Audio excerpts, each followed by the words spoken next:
Čau, ahoj. Čau, môj, ahoj, čau. No čo, chlapec môj krásny. Čo? Donesol som ti trošičku. No, tak ja viem, no. Bol som na dovolenke, veľa lízatok som frajerke kupoval, víš, takže potrebujem... No, aká dovolenka, jaká bola? Pochvál sa trošičku. No, tak teplo bolo, víš, jachty boli, no. Babi, cicky. Nemôžem, bol som, víš, z jednu som bol slušný, víš, nemôžeš tak, to je vagabund. No a čo ty, však ty sa pochvál. Aj my, vieš, všade. V bordelo sme boli, všetko sme popozerali, všetko v pohode, no.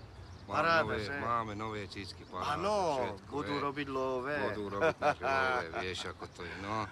A boli sme aj reštaurácie, víš, u tohto. Áno. No, u Červenej rúže, vieš, ako to je. Počul som, že bolo veľmi dobre. Dobrú náladu som mal, takú náladu som mal, tedy popíjali sme.